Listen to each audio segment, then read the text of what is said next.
Episode 23, Hope and Sparkle. Introducing Amy Hope-Gallagher on the BTS Creative Academy podcast. With me, your host, Martin Colton. Thank you. So, Amy. Hello. Welcome to the podcast. Oh, this mic's a little bit far away from me. Thank you. I might move mine. Yeah, move yours around. Like Get that. comfy. Thank you Are for you having good? me. No, you're very welcome. I was very excited when you said you would come on and join the podcast. Martin. Like I say, this is I think we're 22, 23 That's amazing. episodes in. And it's going. The one thing I have to well. say about you is that you are such a doer. Yes. You're yeah. a doer. Yeah. I can't not do. I have to do. Yeah. I have to keep pushing forward and keep trying. When I say trying, I don't always know what I'm trying at. Yeah, but that doesn't matter. You're always Just trying different things. Exactly. Yeah. Striving to be creative. Yeah. Striving to. I think with this, I'm striving to be curious. I'm striving to discover why other people do the things they do. Yeah. I want to get to know you a little bit better Okay. and understand what's going on in Amy's life. So, Cool. yeah, what's happening right now with you? What is happening with me? Well, as you know, I'm a jobbing actor, so I've been doing that for a long time. So right now I am auditioning. I've actually started doing presenting. Nice. Yeah, so I got a presenter show real sorted about a year ago. Mm-hmm. And I was really happy with it. And I was sort of like, thinking, oh, this is going to go places, and then nothing really happened. Mm-hmm. And then recently I joined a website called Presently. It's quite a good website for any up-and-coming presenters. It's only $6.99 a month, so I think it's quite a good price as well. And what does this website do? So it basically advertises jobs, like presenter jobs. Mm-hmm. But also people can get in touch with you. So recently I had a company get in touch with me called Design 911. So they're like a Porsche company and they sell Porsche parts. And they were doing a event in Bicester called Box and Gas. And they asked me to present and interview people, talk about their company. So I did that and it went really well. So then they got me back. Luckily their offices are only in Brentwood as well. Mm-hmm. So I've been doing that actually. I've done a couple of jobs for them presenting. But in my life as Amy, as you know, like I do any here, there and everything. I'm a bit of a hustler myself, like you. Yeah, you have to be as an actor. So I work for my family. I'm business development manager for them. It's electrical wholesale. Okay. Nothing to do with acting whatsoever. But sales is sales, and you have to sometimes be a good actor to do sales. Yeah, there's definitely some techniques within acting that you can take and use within sales. Yeah. If anything, the confidence. Yeah. Confidence of talking Exactly. to people and being open and being yourself. Yeah. And I'm not afraid of rejection. Right, okay. I'm so used to it. Okay, yes. Which you have to be, don't you? Yeah. I'm so used to no. So I don't not even really... a no sometimes, is it? Yeah. No, not always a no. Yeah. But so I don't really get phased. If people aren't interested, they're not interested. I think as I've got older, I've started to realise in all walks of life and every job I do, what is the worst that can happen? Mm-hmm. What? Someone can just say, no, I don't want you. I don't want you to do that part. Or no, you didn't get the part this time. Or no, I don't want to use your company. Yeah. So what? Move on. Yeah. And that move on is quite an important thing. I feel it's. I started to develop a thing where I realised that moving on meant that's not the path for you. That's not the road that you're going down. You're going to go somewhere different. Yeah. Different doors are going to open up. So just because you got blocked there, it just wasn't meant to be. Yeah. That wasn't meant to be the path that you take. Yeah. Exactly. So. Yeah. So I do that sales, and I have also started my own princess party company. So I do that not every weekend because, as you know, I do have a little one as well. So she's 3 in November. Wow. Yeah, it's gone really quick. So you're a new mum, family, yeah, 3 years old. Yes. Yeah. So I work a lot, but I also try and have that balance of having family time as well. But I also like the fact that at a young age, she's talking now. So for her, she said, oh, mummy, go work today. Mummy, go be princess today. And I'm like, that is really cute. And, you know, she's even gone to parties with me when I've done her friends, like little like girl parties. So she's seeing another side of you. And she's seeing it, and she's dressing up as the princess too. And we're going to the party, and like she's like, that's my mummy, and I feel really proud. Although sometimes she just wants me, and of she's course, like, stop being a princess now. Yeah.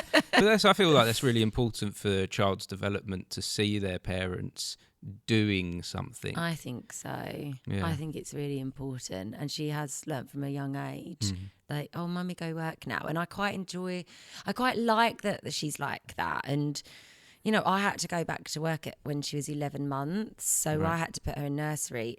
Only for a day and a half. My mum had her a few days, and I'm off Fridays now. So, but still, she did have to go for a young age, and I did have quite bad mum guilt about that. Yeah. Tell me about that mum guilt. Well, I feel like sometimes I have friends that wouldn't dream of putting their children into nursery at 11 months, whereas I don't feel like I had I had to pay my mortgage, I have to pay my bills. Yeah. Like I can't, I have to pay my fair share of everything. So you're doing that for her though, aren't you? Yeah, as well? Exactly. Yeah, I'm doing that to provide a good life for her.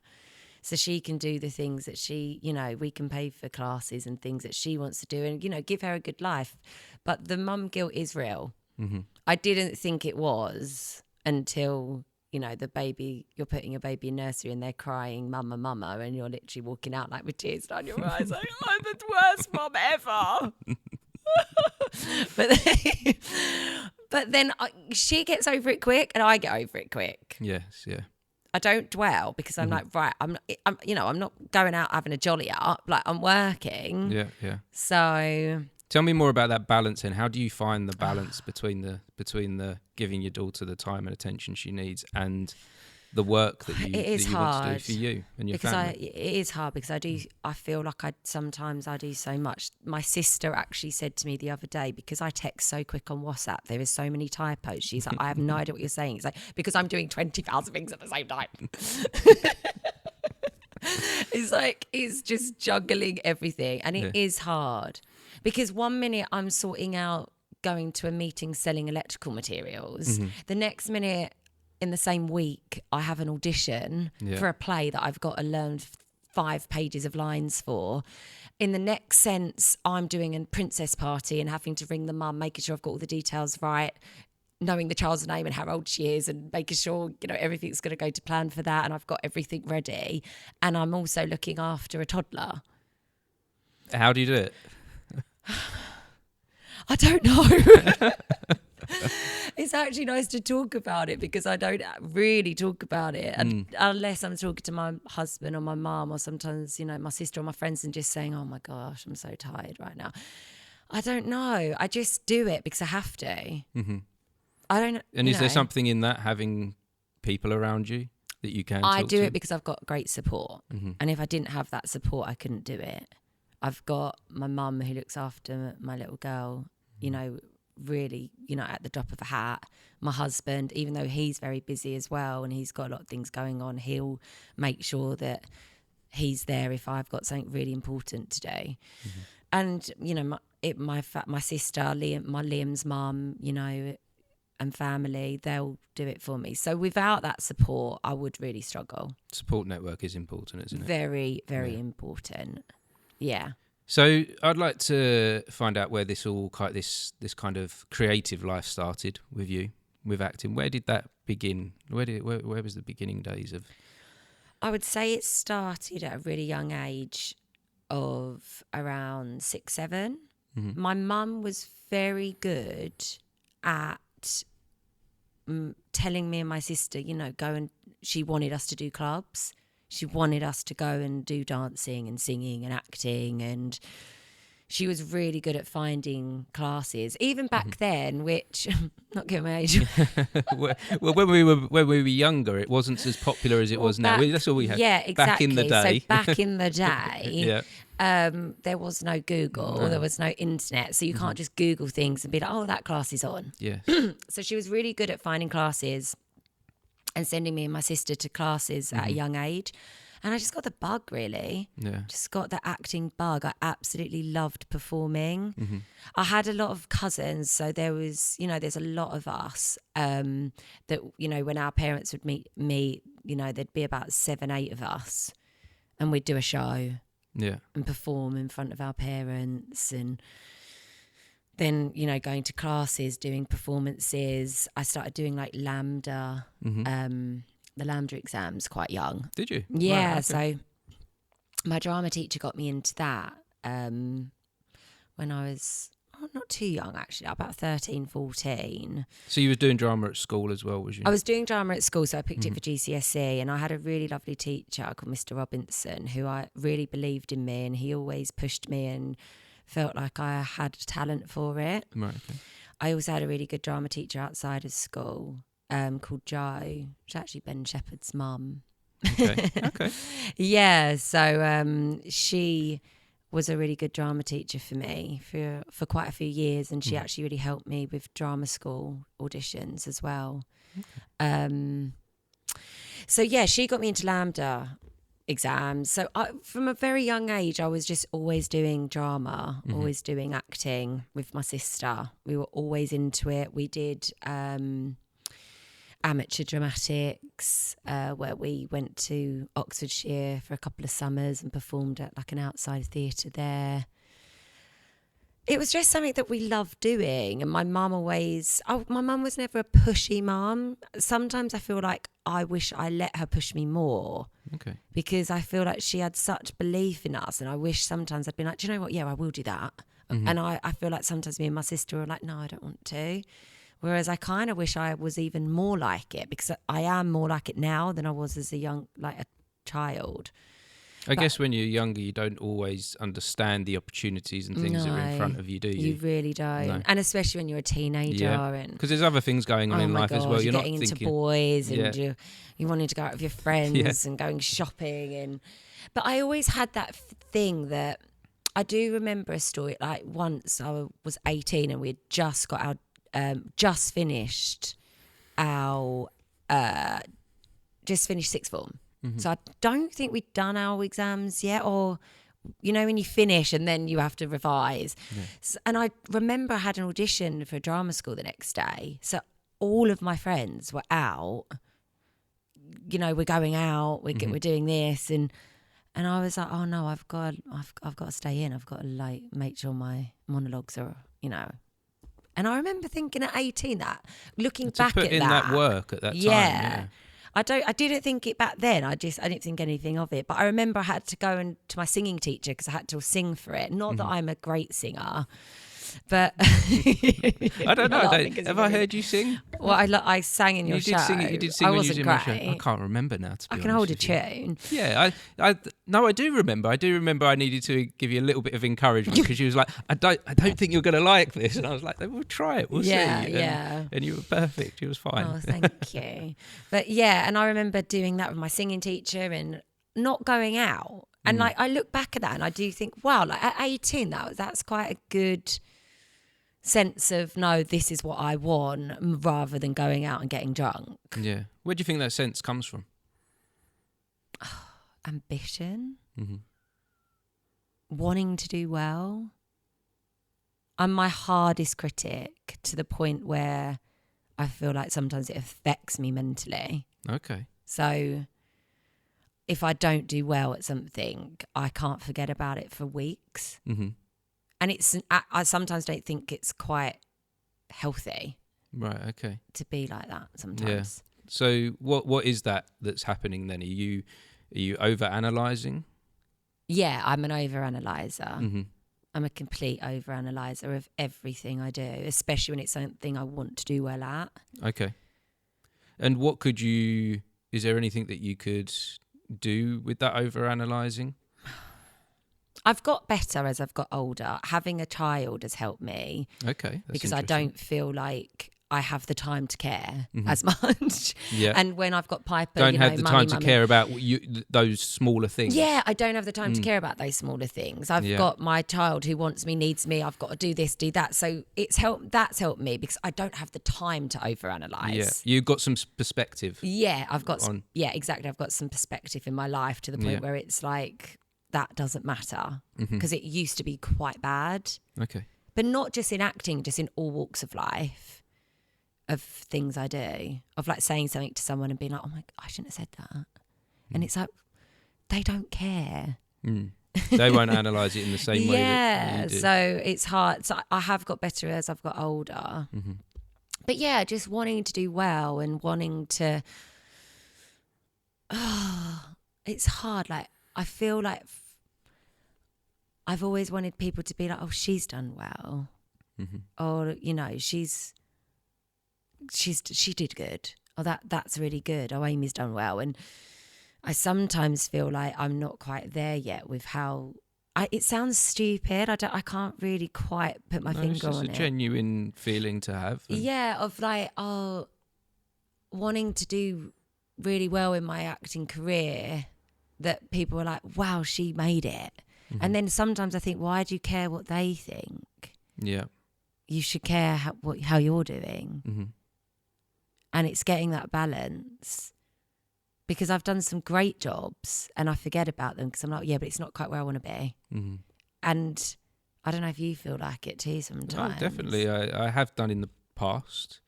That for a long time it was a lot of focusing on, God, where's my life at? And when you weigh it up to others, and that really isn't a fair thing to do on yourself. And that isn't fair on yourself, because we all have different lives.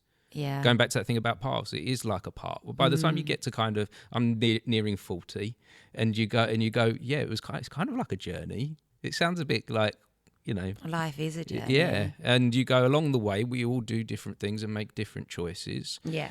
And it's you just have to sit back and go, no, this is my path. And there were some good bits in there, some disappointing bits, some bad bits, and not compare it to your friend or family. Well, the thing is, my best friends and stuff, I never compare myself with that. They're my best friends. If they do well, I'm so happy for them.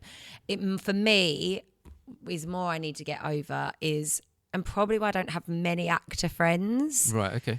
Because I don't care what anyone says, even though you're pleased for somebody, you do get that, oh, why can't it be me? Yeah. Like, why am I not? Why didn't I get that EastEnders job? Why didn't I get that Hollyoaks job? Why didn't I do that? And like, it's, you're happy for them, and I guess it's healthy in a way that you're like, well, I can do that. I guess it's something you're trying to drive, isn't it? You know, you want to do something, that. Yeah. But it's hard because it's like, I want to do that. And you're like, oh, when will that be my chance? When will that happen for me? And don't get me wrong, I've got some lovely actor friends that when they get a job, I'm so happy for them.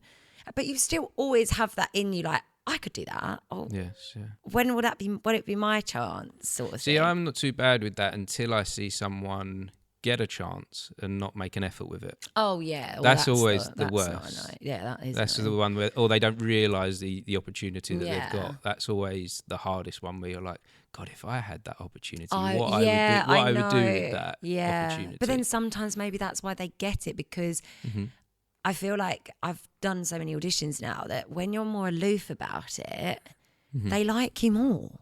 Yes. It's like. Yeah. It's like when you first meet a boy or girl. If you're like, whatever, they chase you. Yeah.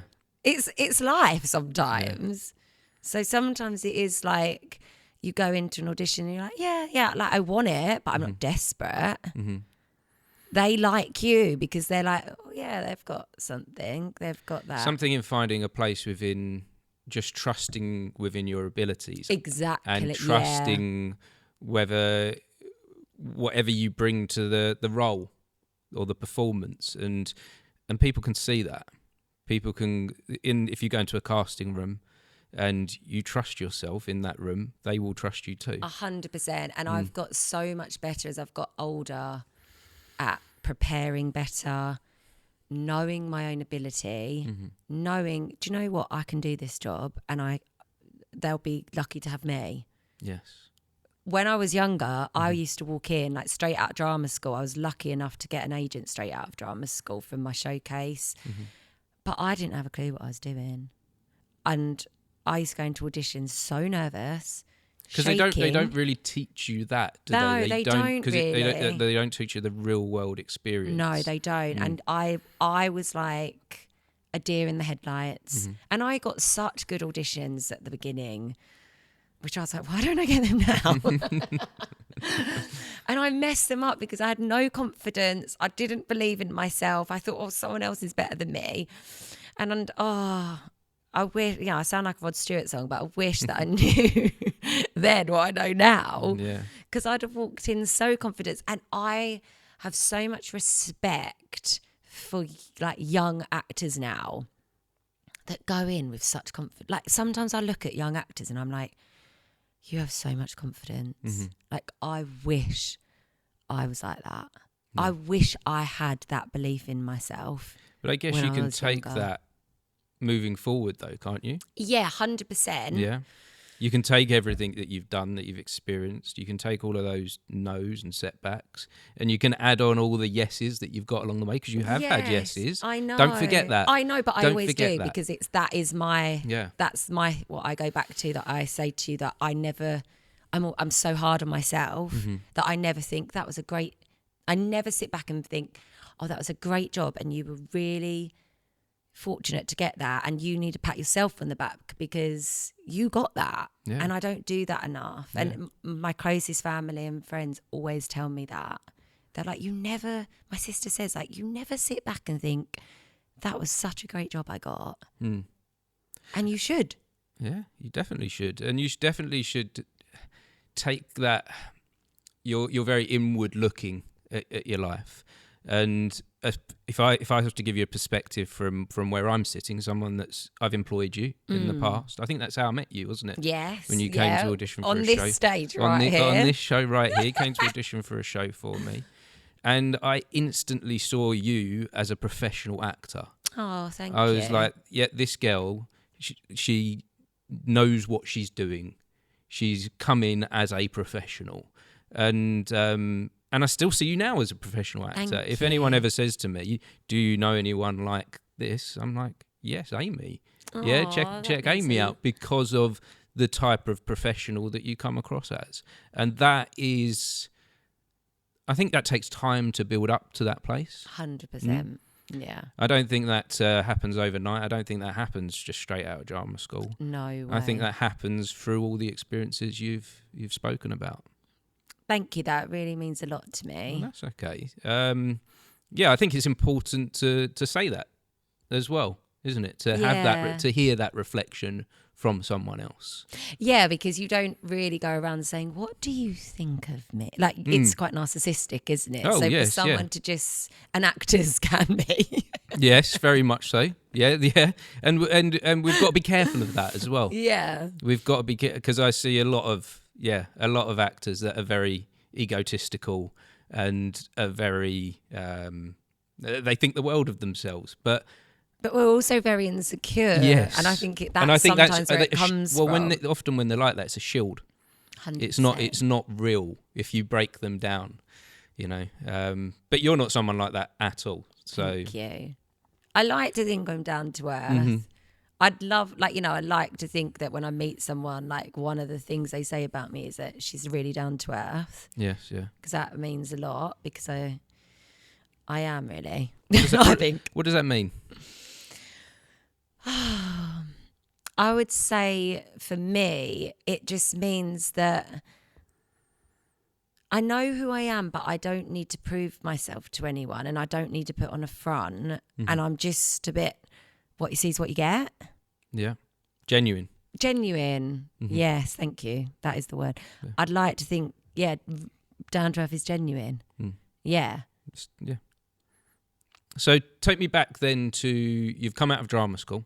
How was drama school for you?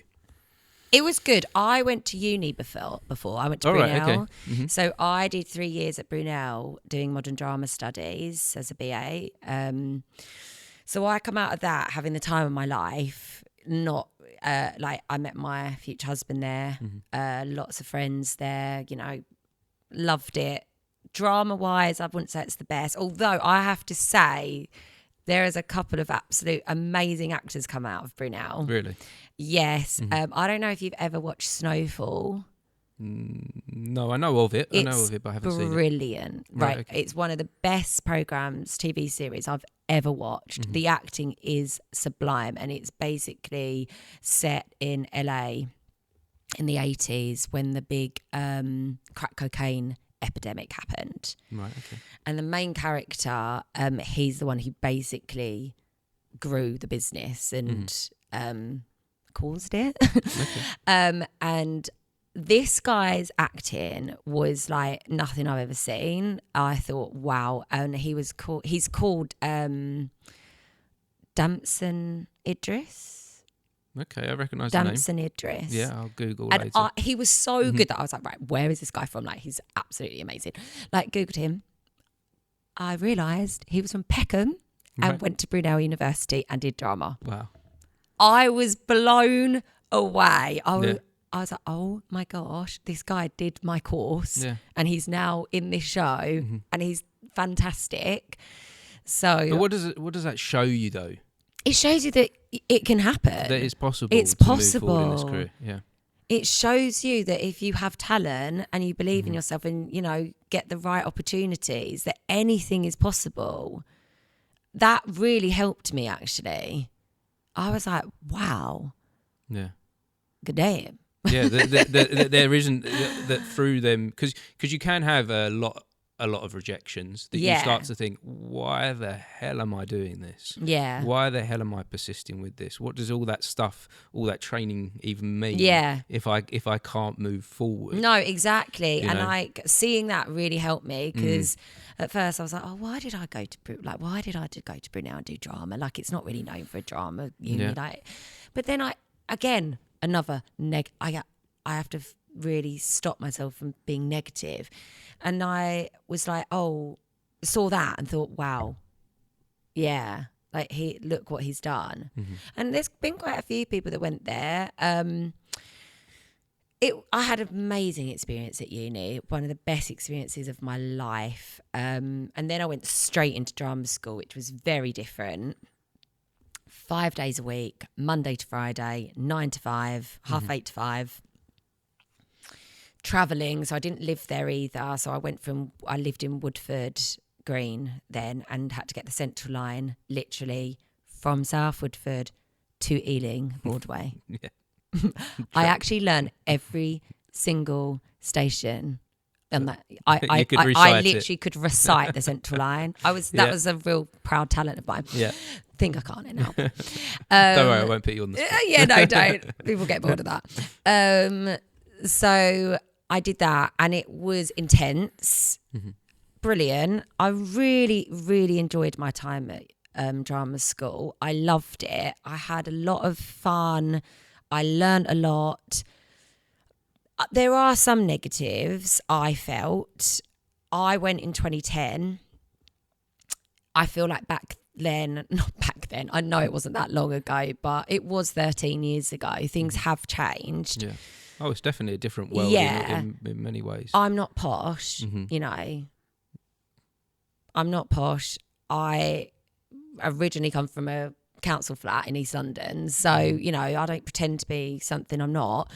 But there was a real pressure of me like, well, if you speak like the way you speak, you're not really going to get anywhere.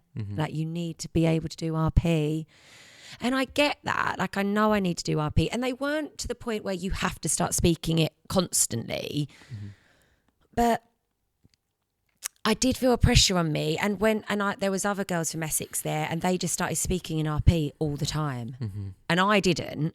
And I have to be fair to my principal, because I really did like Peter Craze. He actually passed away now. But he did say to those girls, Amy doesn't talk like that in the day-to-day. So why are you? You're not, that isn't how you speak. And I was like, fair play to him. But there was a pressure to be a certain way. Especially when the girl that has done the best from it was a natural RP speaker and was put up for so many things. And it did make me feel quite, oh, is that what I need to do? Because I also realised how naive I was, because most people at drama school, not all, were really rich and from really rich backgrounds. And don't get me wrong, like my family had done well for themselves from where we came from, but I wasn't up, the level of, wealth that some of them had, I was like, oh, I'm not rich. I don't know people in this industry. And I did it did make me quite insecure at times, because I thought, oh, is that what you need to be is that how you succeed? I think I've seen it help people to some degree. It might open a couple of doors for them, but from the ones that I've seen, they don't tend to go very far because they don't actually find they want it. Yeah, although there is a lot of nepotism in our industry, yeah. So like it's a lot, and then that can make you a little bit like, you have to like just be like, no, you're on your own path. Yes. For a reason, and don't worry about everyone else, and that's easier said than done. So what would you say 10 years, that was like 10, 12 years ago you was at drama school, what's your biggest takeaway then? My biggest takeaway was actually, for me, I learned a lot about so many different, I read so many plays. I performed in lots of different plays. In front, we had our own theatre here, quite like similar to this one. So performing in shows to an audience, learning my craft, playing different characters all the time. Playing Juliet in Romeo and Juliet, and then playing Arkadina in The Seagull, which, at that time I was only 23, 20, so I was never going to play that part, but playing that character. Just really reading so many plays, performing in different types of plays. That was my favourite part of drama school, the shows. I loved it. I absolutely loved performing. Show day, knowing the audience were going to be there, and you'd rehearsal. I love rehearsal. Rehearsal is sometimes my part of my favourite part of being in a play, because it's so fun. Tell me more about that fun from the rehearsal. I just love the fact that you all go in there with your script. You don't know the lines yet. You've read the play, but you're just trying out different things. You're meeting the people that you're going to be, so close with for such a, sometimes a short period of time, but they become your best friends for a while. Trying out new techniques, trying out new ways of how this character would be, and starting it thinking this is how my character's going to be. And by the end, it's absolutely nothing like how your character's going to be. So it's in the exploration. You're going into this journey. Of this character and becoming this character. When I'm really into a character, when I know this character is for me, I love it. It's part of me. I literally live, breathe. I just love it. Same. I long for that. Yeah, I long for it. I haven't had it for quite a while. I actually know the last time I had it was 2016. Wow, yeah. Yeah, and I'm like, the years go past, I'm like, how's another year tick by and I haven't had that feeling again of that exploring of character and becoming a character. It is a very special feeling that is hard for people that aren't actors to understand. 100%, yeah. And for me, nothing beats being on that stage and people in the audience, and you becoming that character for a show and performing a play, making people laugh, cry. And I don't just mean me, I mean the whole, I did a show, Market Boy, which was 22 people in the whole show. So it was a massive ensemble piece. And it was an emotional roller coaster off and on stage. because there were so many of us, but also, you know, it was just I just love an audience going through those emotions with you. I don't think anything beats being live on stage. Does it? No. Like I do enjoy filmmaking as well. Yeah, me too. There is an enjoyment in that.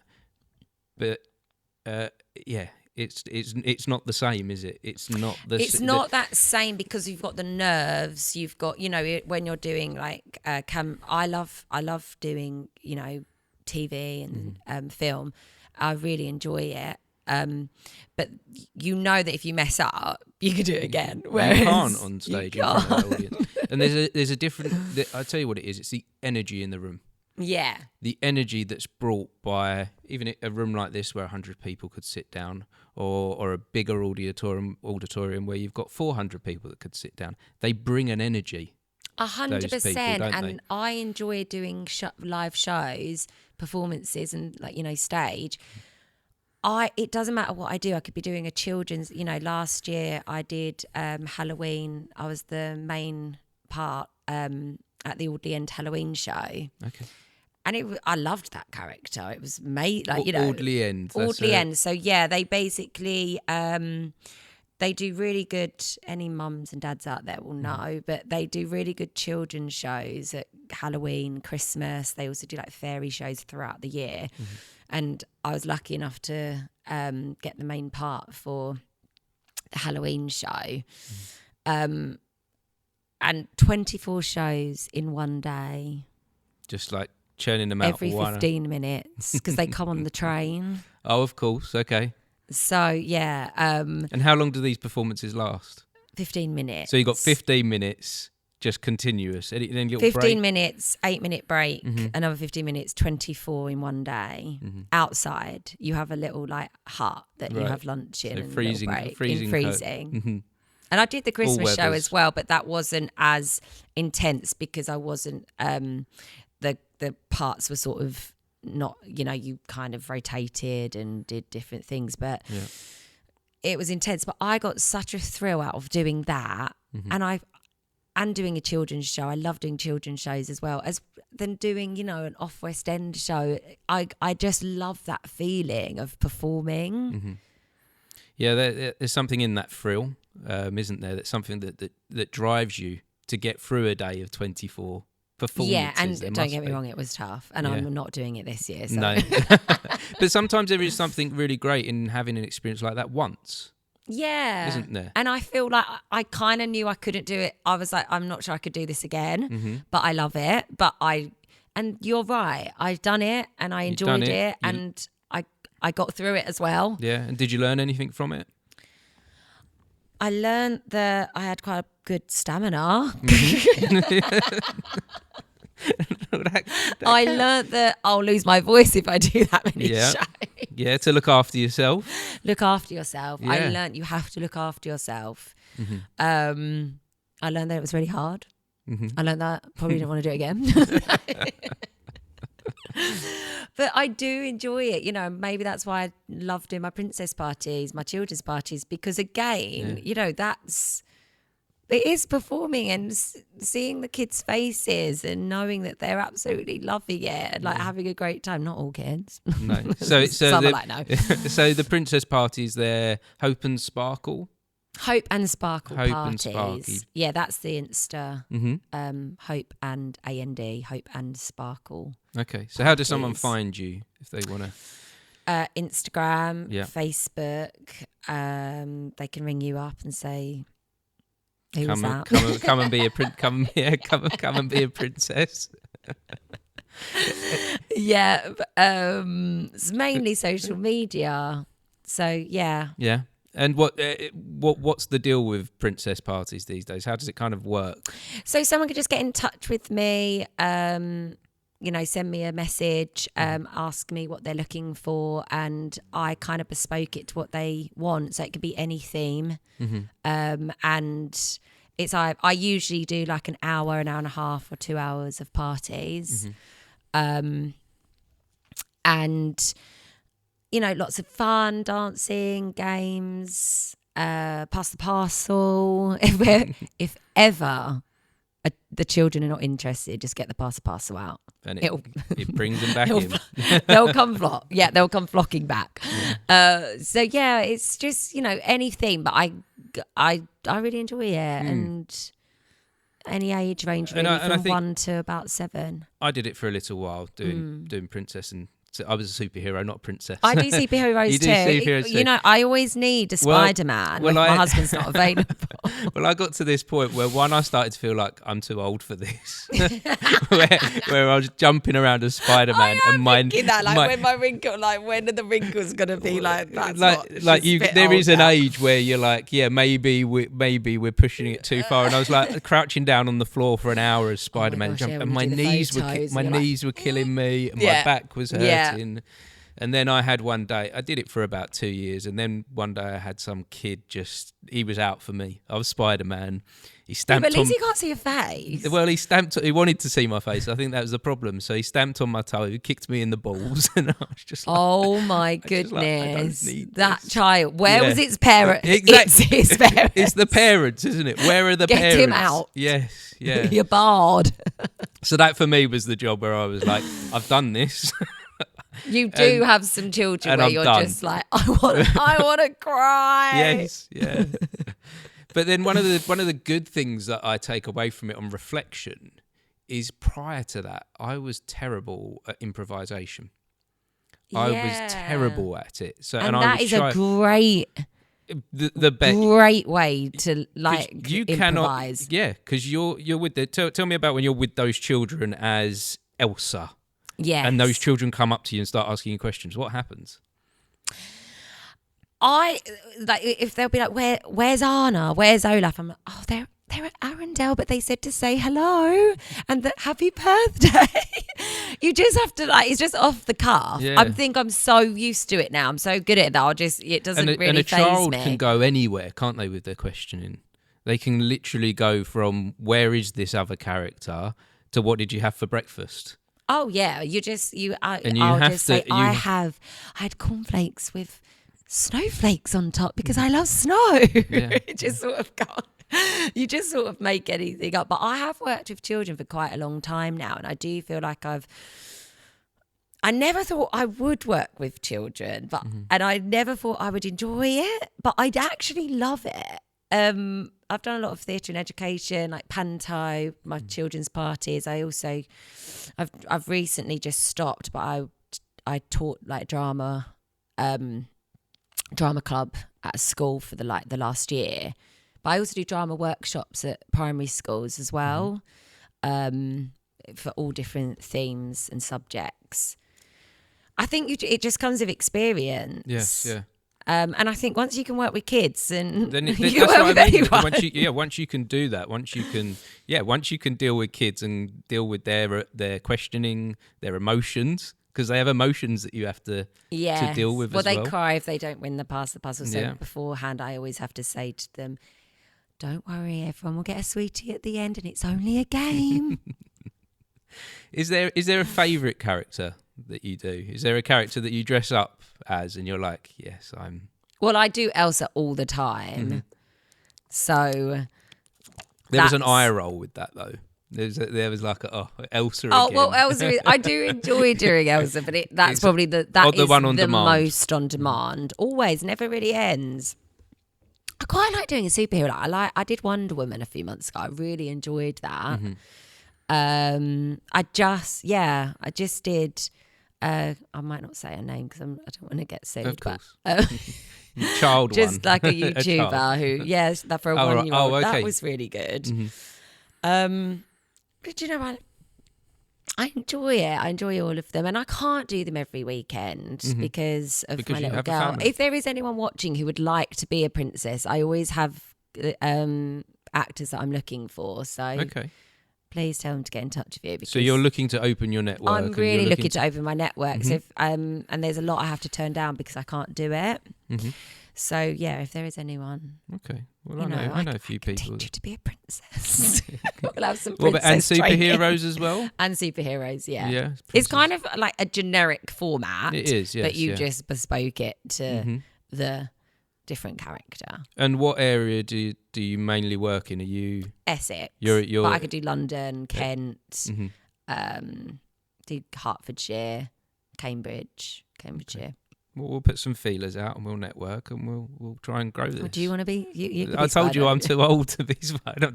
I ache too much, and I'm frightened of being kicked in the balls again. To be completely honest with you, I'm scared now. Yeah. No, for me that is a job done. I did that. Yeah, exactly. That's what. Yeah. It's quite good for a bit of pocket money. Yeah. But then there becomes a point where you have to go. No, I'm moving on. Yeah, I know what you mean. So yeah, no more superheroes. For yes, me. Yeah. I might dress up as superheroes for fun in my spare time for myself, but not for money. Really? I do. I enjoy playing. I enjoy dressing up. No, right, okay. I enjoy. My brother had a birthday party last year and it was fancy dress. I'm playing with you. Okay. Don't worry about your personal. I'll keep it a secret. You keep that quiet. Yeah, we're not going to share that bit. Thank you. But all right, back to the career. Yes, back to your career. So we always go off piece. That's okay. We always have a laugh, don't we? Exactly. But career. Yes. So how's that gone? Because again, I see you as a successful actor. Oh. You've done professional work in TV, film, commercial, and on stage, and you continue to do that. You continue to drive forward with that. So tell me about the success that you've had. Oh, thank you. So I would say, I've been doing this since I think I graduated in 2010, 2011. So I feel like my first sort of big thing that I got, which I was really proud of, was my commercials for Go Compare. I've done 4 of them now. That was where I was at, right, I'm so proud of myself for getting this. But that did start off on a rejection. Right, okay. Because my first part I got for a big commercial was for Britain's Got Talent and Morrison's for their commercials before, just before the show starts. And the Morrison's idents. were going to do this massive campaign, cost millions. It was all the only unfortunate thing there is that you wouldn't have seen my face because it was CGI. Yeah. Okay. But it was me. I played Chantel the zebra that was auditioning I was in the line for Britain's Got Talent, and it was such a good commercial. And the other characters, they were all quite well known. There was a guy that was in quite a successful show on Sky Atlantic, I think. Another lady, I can't quite remember her name now, but she was really, really famous in like the 70s, 80s, and she was doing it. And it was this one bit where I was like one of the main characters, and I thought, and there was so many like supporting artists, and it was this was my moment where I was like, I'm actually one of the main parts. Yes. Yeah. Yes. And it was brilliant. It was like a 3 or 4 day shoot in England. Like we didn't travel anywhere for it, but they had this really famous director, I think he's called Daniel Kleinman. Like he had directed Madonna. Like he would, like, quite a big deal. And then I'd done it, and then a few months later I was like, why is this commercial not coming out? Like Britain's Got Talent's going to like start soon. Anyway, my agent rang.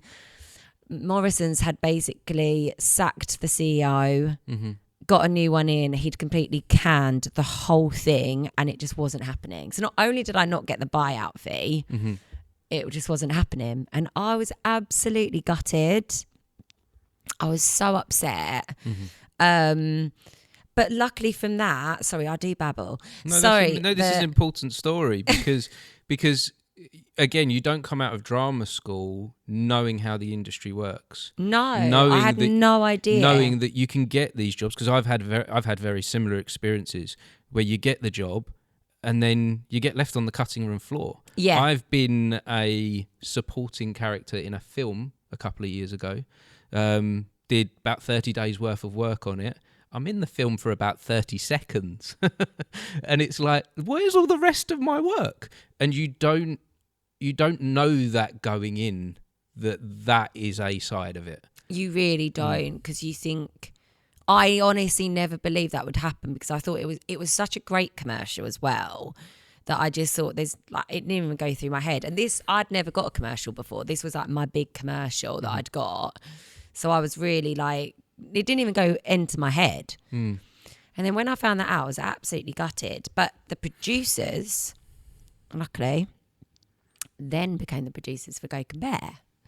So I went to the audition for my Go Compare commercial, randomly ended up going in with a girl because they wanted pairs. They wanted like 2 Essex girls. The girl I went in with got the part too, Rachel. Big up Rachel, love her. She's in LA now.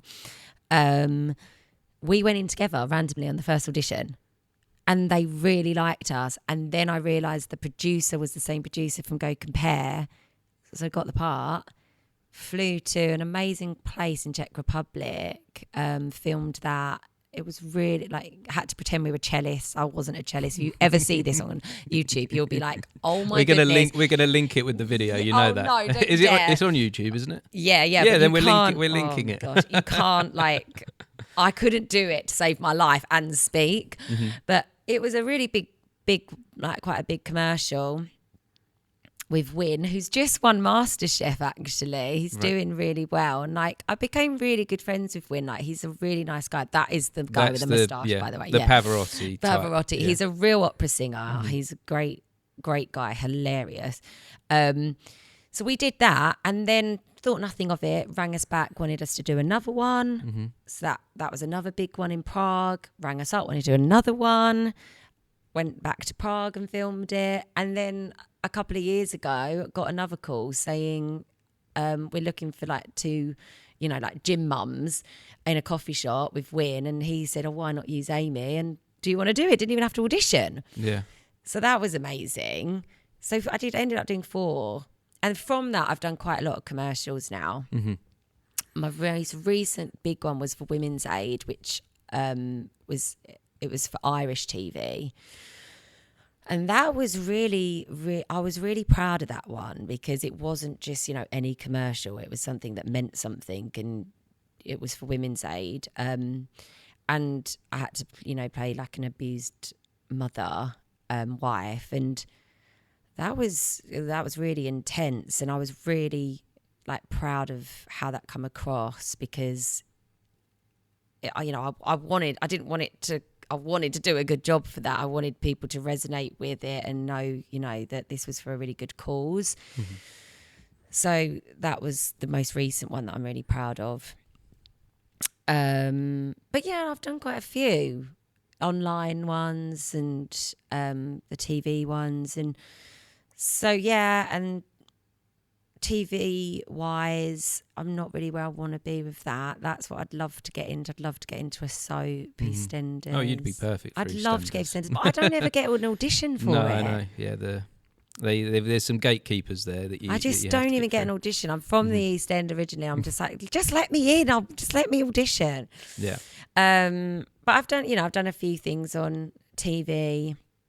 But theatre, I've done quite a few things, especially Fringe, off West End. Before we go into the theatre stuff, just one last question on your story of your commercials. Someone else that's going through a similar thing where they go into a job and then lose the job after they've done it, because that's a really weird experience to have, isn't it? Lose it after they've done it. What would you say to someone that's going through that? When one door closes, another opens, because at no point did I think when that got cut, because you also take it personally, it goes because of me. It's nothing to do with you, but you do think that. Yeah. You can't help it. When you're left on the cutting room floor, it's not to do with you. Yeah. Although, the whole thing got canned, so I shouldn't have took it personally, but you still do. Not at one point did I think, right, okay, the producers of that are then going to do other massive commercial and get me to do it and then end up doing 4. Yeah. So you just never know where life. There's a really inspiring happen. story there. Yeah. Isn't there? Really important message. You never know. So do not worry about it. Have a little cry. I did. I guess you're crying over the potential of what could have been. Yeah. That you had an idea of a future, of seeing the thing that you created and made, shared with the world, and then I think the worst gone. thing, exactly, but I think the worst things that happen to me is when I get so close and don't get it. Because that happened for me with Daniel Blake. So when I auditioned for that, and then I went to the next audition and met Ken Loach. I've met Ken Loach as well. Yeah. Yeah, I mucked up my audition with him. Did you? Yes. So tell me about your experience with Ken Loach first. So I met him. I did my audition. I was randomly on holiday when it come through, and I was like, "Oh my!" The first audition, I was like, "I can't go. Like, help!" I don't know if that actually might have been a hindrance because I was away. And if I wasn't, and I probably maybe, I don't know if he was even at the first audition though. I did a really good video audition. I was really proud of it. They were like, right, okay, go and meet Ken now. He wants to meet you with the casting director. And I had to go in, and I thought it went well, but I just wasn't sure. But I knew like this was kind of like the last few girls now. Like there was only about 4 or 5 of us that was in this bit. So I knew how close I could get. Yeah. But I also didn't realise how big.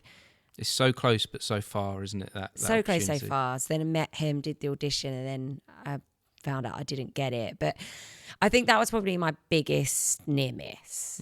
Because although I have to say Hayley Squires is an absolutely fantastic actress, and I think she's amazing, but like, she got nominated for the BAFTA, and I think that is the moment where you're like, oh, well, yeah, what could have been? But I can't think like that because it just wasn't meant for me. No, you can have a moment. You can have a moment. But then you have to move forward. You have to move forward and be like, that just wasn't meant for me. That wasn't my time. Yeah. And perhaps learn something from it. So I'm glad you brought up Ken Loach, because actually this is quite an important story for me to share. That I met Ken Loach very early on in my acting career. And I went for the audition with him, and I had to go in with a monologue. But we sat down for a chat quite like this before I did the piece, and I wasn't ready for that. And I didn't actually know who Ken Loach was when I sat down. I knew I knew this was a big deal, the audition. I knew it was going to be. What was it for? The Wind That Shook the Barley. Oh, yeah, I know. Do you know Yeah, that one? yeah, I know. Yeah. Cillian Murphy. Cillian Murphy, yeah. He was in that one. So I knew, like, I was pre-warned there's going to be some like up and coming stars in this, and this is a good opportunity. So I knew that. But we sat down for this conversation, and I was there busy talking about I'm an actor and I'm doing this in my acting career and I'm doing that, and I enjoy acting, blah blah blah, acting. I was going, and he wants to know about your real life, doesn't he? He wants genuine people. He is put off by he doesn't necessarily he understands what an actor is, but he doesn't want you to be an actor. He wants to know you as a person. Yeah, so if you came in and was with him, that's why he sat down with me before I did the monologue, because he wanted to know who I was. And all I gave him was acting. And you're so much more than that, aren't you? So many other people are like that. Because I think when you're younger, that is what you do. You talk about acting and being an actor. And actually, I remember going to an audition once and someone asking about me. And I said, well, I'm actually in sales at the moment, and I'm doing that for my family because it went under a few years before, and we're trying again. And they were like, I really appreciate that story. Yeah. And that is what helped me realise. That's actually what helped me realise. Don't talk about your acting all the time. They don't want to know about. Be your truth. Yeah. Because when you are, people actually prefer it.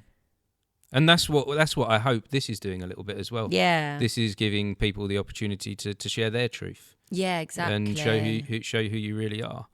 So yeah, and so I learned at that point as a takeaway as well is to understand the audition that you're going into. 100%. Understand who Ken Loach is. Yeah, find out what the he's one about. thing I would say with like young actor, or just actor in general, like who go into an audition, my motto now is fail to prepare to fail. I live by that motto. Like, go into that audition knowing who the people are, knowing stuff they've done, knowing your lines, not perfectly. They don't care about that. like you mess up, but just trying. And why don't they care about that?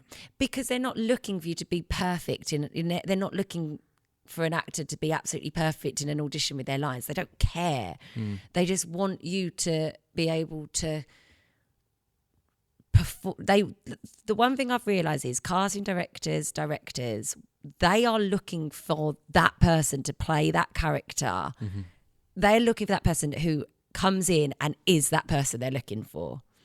That is what they're looking for. They're not out there to get you, or they're not out there to be horrible. They're out there to actually find that person that is perfect for that role. That's what I've realised. So if you really, read the script, go in there feeling like, this is sort of, I'm open to change. They like directing you. So they like saying, try it that way. Be open to that. Don't feel like, right, this is how it has to be played. But just be prepared.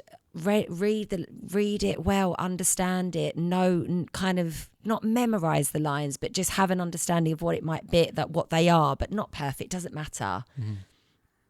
But just, that's what I've really realised in an audition. They're not looking for perfection. They're looking for that. They're looking for the person. They're looking for that person. They're looking for that spark. And they look like they're looking for Amy. Yeah. They're looking for you. Yeah. Yeah. They're not looking for you to play a character. No, and be yourself. Because at the end of the day, not everyone is going to warm to you. Not everyone is going to like you, but sometimes there is. Sometimes you just click with someone and they're like, do you know what? I like that person. It's another thing I've realised. If they like you, just as you, it's actually not always as important. They might find two people that are just as good as each other. They're going to give it to the person they like the best. Do you know what? I always do that as well as a director.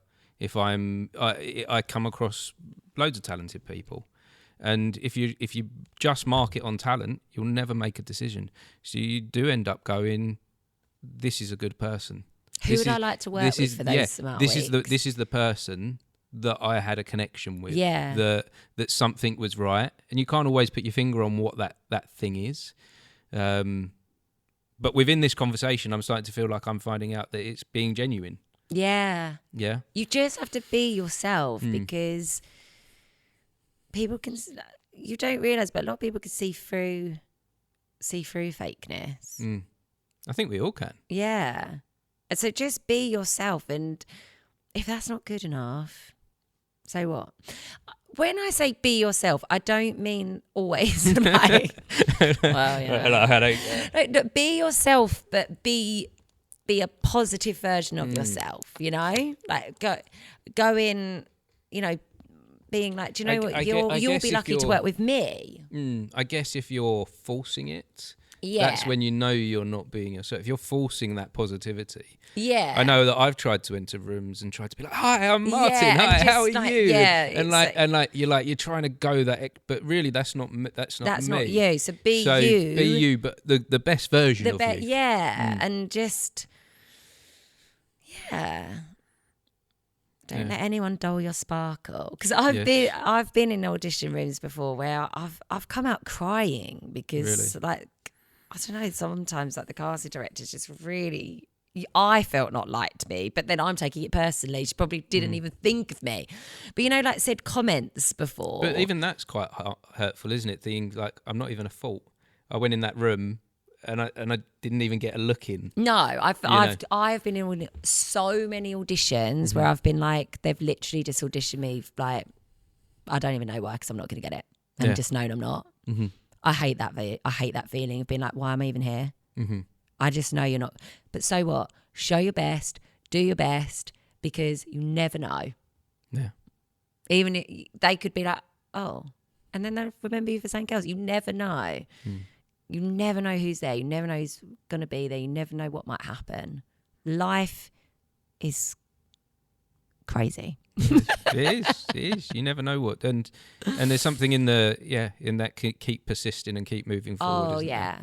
Keep everyone, like my friends, my family, they always say to me, and I say it inside myself, keep going. Don't give up. It will happen. That is another motto for me. Just keep going. So it will happen. What is it that will happen? Well, that's what I mean. For me, I always look at it as like getting that big break. And I guess I still do. But I think I also need to understand that that isn't everything. And I should be grateful for the jobs that I do get. And then it will come. And I'm always juggling with that balance of, I want to get my big break now, or no, just keep going with what you're doing. Be proud of every little job you get, and one day it will come to fruition. So and there's no harm in ambition. There's no harm in ambition, and I would love to get a TV series, a soap. I'd love that. What it is for me is doing what I love as a career, which I do, but not consistently. So having my dream job as my full-time career, that is what I want. Tell me more about what that would look like. I would say for me, theatre, but also getting something that could look, a film, TV program, or lots of TV, getting like guest appearances on certain things and building it from there, showing what I can do. People saying, oh, I remember her, she was good. Building it, getting parts in TV programs that, I like, that I've got gritty characters, good characters for me. And going on from there, just consistent work, being able to do a show, like a show, regularly, a theatre show. Do you think there's any way you could make the consistency in your life now? I'd love to. I try. Yes, yeah. And I need... Maybe I could do more. Maybe I could, I'm not saying consistency means more. No, but I mean, maybe I could be doing more in the respect of, oh, you mean with everything I do now? I thought you meant in how can you make that happen? Yeah. And I'm like, maybe I could, be writing to casting directors more and doing this. But yeah, I guess then another thing that my husband says to me is all the time, he's like, you make a living from what you do. Yeah. And you should be proud of that. And my sister says it to me. Like, they are the two people that say this to me the most, that you actually make a living. Fair enough, it's not your full, not full time, but you do make a living from it. You should be proud of that. Yeah. And you should be proud and feel blessed in a way. There's many performers out there that don't even begin to do the thing that they enjoy. I know. They can't find a way, and you're finding a way forward, aren't you? You're creating your own opportunities, even within just doing the princess parties. You're creating an opportunity to do the thing that you love. Yeah, I know. I know. And I couldn't do it without the support of my family. I know I couldn't, and that is a big thing. But yeah, I do, and I think sometimes I need to sit back and realise that a bit more, because I don't. Yeah. My hardest critic. Appreciate the moments. Do we ever, though? Sometimes that I feel like in this day and age, it's on to the next. What's the next thing? Like I feel like we need to, people in general just need to sort of realise, especially me, just sit back and think, do you know what?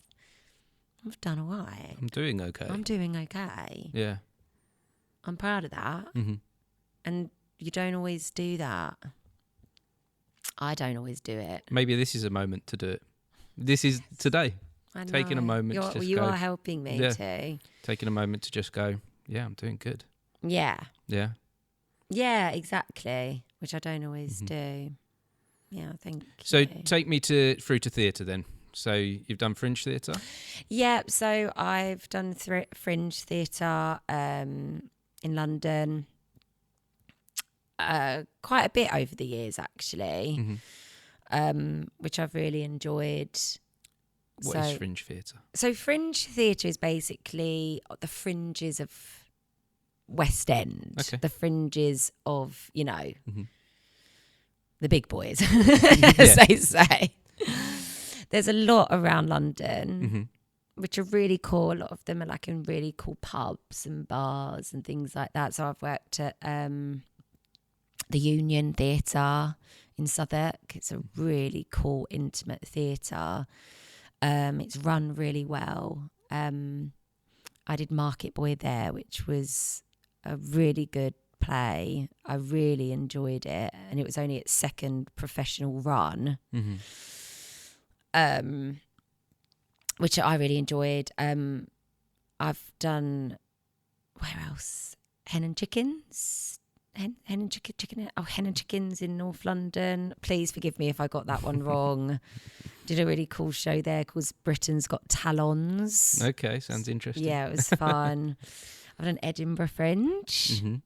So yeah, I guess Fringe isn't just like outside West End, because it's outside of the main, isn't it? Yeah, you got fringe festivals all around the UK. So I did the Edinburgh Fringe, which I absolutely loved. Really enjoyed it. That was in when was that? Goodness, it's quite a while ago now. 2014. It's quite a while ago. I'd love to go back, and I'd love to write my own play. I started writing. Because I hear it's hard work. Yeah, I only did 2 weeks, and we had like digs at uni. It is hard work, but I did enjoy it. I'd love to take my own show, my own play there, which is an ambition of mine. Okay. So I'm writing at the moment. That's interesting. I didn't know this about you. I saw you as an actor. Yeah, no, I do write. And it was in COVID that I sort of started writing more. And I have got a play in mind, and I have started writing it. So it's like a sort of comedy about 4 women basically going to their friends. It was a hen, but I think I've turned it into their friend's 40th. Okay. Because I thought, well, by the time it gets out, I will be. So you're writing it, and I'm writing it and performing in it, yeah. But it's 4 women, and it's basically about their trials and tribulations of their life and friendship throughout the years, coming to a sort of climax all in an airport because their plane has been cancelled, or they don't know that at the time, but keeps getting delayed because of the thunderstorm outside. So that's the idea. Okay. So how's that going to pursue? How are you going to pursue that forward? How are you going to move that one forward? I need to basically have time to write it. I've realised I write better when I've got wine down me. Okay. No, that's fair. And a lot. That is a very good. I realise when I drink, I'm like, oh my God, yeah, because I kind of take instances from my own life, my friends' lives, my sister's life, and I'm putting it in. Not all, because I don't want everyone to think this is some sort of like everything that happens is real.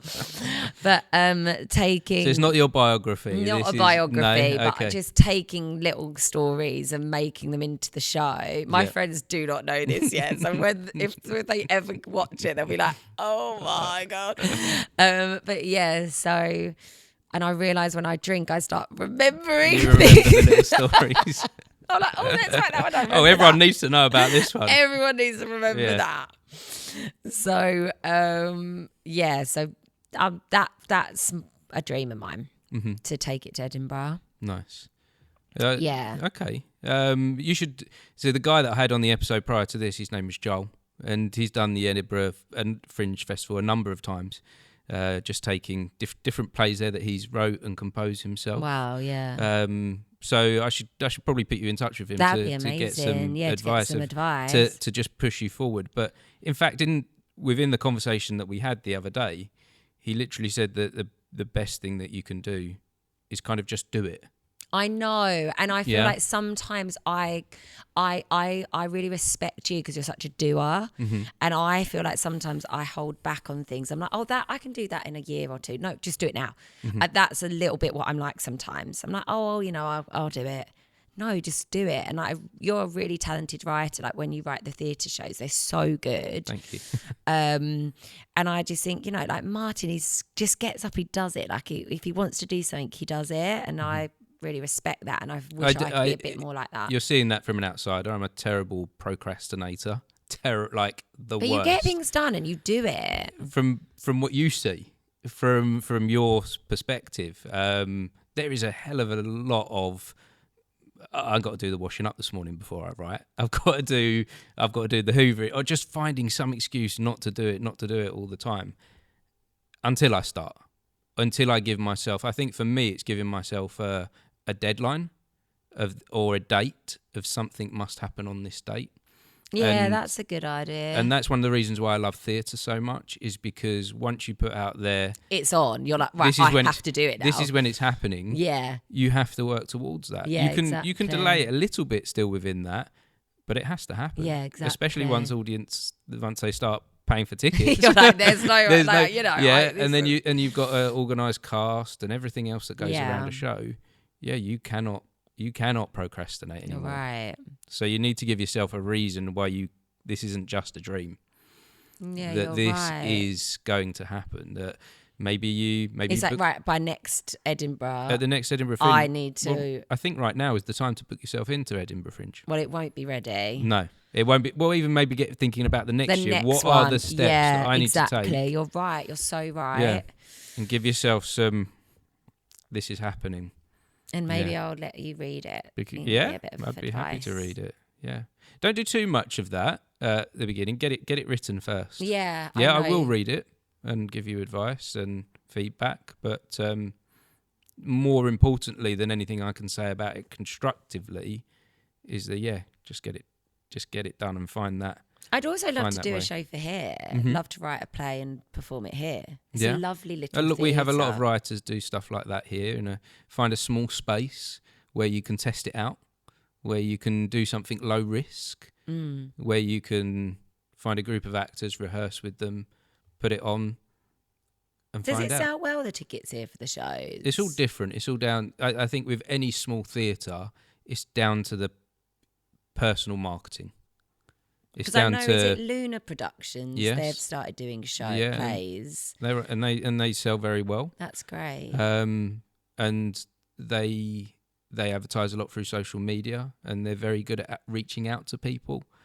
And it's like Fringe, doing any small theatre around the country is like doing Fringe, because it's up to you to pull people in. You can't just put up a poster and expect people to turn up. You have to find out who do the marketing. Yeah, you have to marketing. find it. Do everything. What's the demographic that should come to this, and then you have to let them know that it's happening, and you have to be persistent with that in any small theatre. And they're very good at doing that. The Sparrow and Luna Productions, they're very good at outreach. Yeah, I have seen them, and I did reach out to them about auditioning for one of their plays, but it didn't work out with another job I was doing, so I didn't actually audition. But definitely look out for something they're doing next. Yes, yeah. See if no, I'd like So for me, like writing and putting on a show in my local theatre or Edinburgh. Yeah, because you only live around the corner, don't you? Yeah, I live around the corner. This is so perfect. make use of your local space. Yeah. That's another dream of mine that I would love to do. So tell me more about these dreams then. So the future looks like that you're going to write. Yes, go write to and hopefully put on a show at Edinburgh or here. Yeah. That's a real ambition of mine. Definitely. But also acting wise, what are you looking for? For me, it's just keep on auditioning. Just had some new headshots done that I'm really happy with. Okay. So just finalising them, getting them out there. Just keep auditioning. Getting jobs, getting the jobs that I want. Keep performing. Keep going. Yeah. Don't give up. And enjoy that journey. And enjoy it, because I think sometimes when you've been doing it for a long time, you go through waves of not enjoying it anymore. I don't know about you. Oh, definitely. Like I said before, that I had moments of why the hell am I doing this? Yeah, I have moments in my life where I'm literally I want to give up. Crying. You know, like crying to my husband sometimes, or like just crying and being like, I don't want to do it anymore. It's not going to happen for me. Like, but sometimes that happens, and then you come out of it. Yeah. And then you're like, but I love it. I do love it. So I see it happening. Yeah. It's happening for you right now. You are living it right now. There is more hope and things for you in the future, but you are doing it right now. So try and continue to live in that if you can. I have a lot of faith in you and what you can do. And I do see a bright future for you. I do think EastEnders should call. Call me. After they've seen this. We'll put this out in the world and we'll tag EastEnders. They should. You should. That'd be perfect for you. And, you know, and we'll come back to doing some more of the mini pantos that we've done. I'd before, love that. I had so much fun doing that. And for me now, with my little girl Piper, she's old enough to watch them. She came to the last one you did and absolutely loved it. To perform on stage and my little girl watching, knowing that's her mummy, that means more to me than anything. Yeah. Like, for her to look at me and be proud of me, that's one of my biggest things. And I always say it, and everyone says, but she'll always be proud of you. And I was like, I know, but I really want her to be proud of me, and just like how I'm proud of her. And, you know, I'd love that. I'd love her to watch me on stage. So do you have a feeling that she comes to parties with you and things? Do you feel like she might pursue this kind of She doesn't. You hope she doesn't. No, do you know what? She could do anything she wants. She probably will, because I'm her mum, so she's not getting away from it. You're at least going to give her a little nudge in that direction, aren't you? Do you know what? I will let her. Anything she wants to do, she can do. It doesn't, you know, acting, performing. I'm trying to get her into sport. Okay, yeah. Well, I think it's important to have other aspects of your life as well. Yeah, exactly. You know? So my husband's really sporty. So, you know, she's got like two sides, like the dramatics and then like the sporty side. But yeah, like you never know. She's a bit young at the moment, but you never know what she might want to. So she helped me the other day. I was like, can you give out the stickers to the babies? And she was getting the stickers and giving them out. So what's your daughter's name? Piper.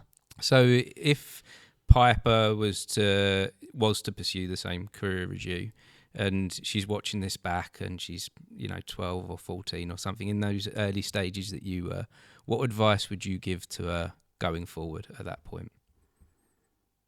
Is to not care about what anyone else thinks of you, and have confidence, more confidence than I did starting out, and walk into the room and just own it, and just know that you're right for that part, and don't let anyone else get in your head. Wonderful. That's beautiful. Stunning. Lovely. On that note, I think we should say thank you, Amy. Oh, thank you. Thank you for sharing today. Thank you for sharing your story. Thank you. And yeah, maybe we'll come back to this conversation in a few months' time and see what's happening with you. Yeah, see if EastEnders have called. I'll be like, EastEnders rang on this. Yeah. So cool. I truly appreciate you today. Thank you. Oh, thank you. I appreciate you asking me. Cool. Thank you. Bye. Bye. Bye. Bye. Thanks for listening, guys, if anyone was listening. Oh, yeah, thank you. Yeah, no. Thank you for taking the time to listen. Well done. That was the BTS Creative Academy podcast, Uncut. I appreciate you joining us for this conversation. If you'd like to drop into more conversations, just search the BTS Creative Academy podcast, wherever you get your podcasts. And to make sure you don't miss any future episodes, don't forget to like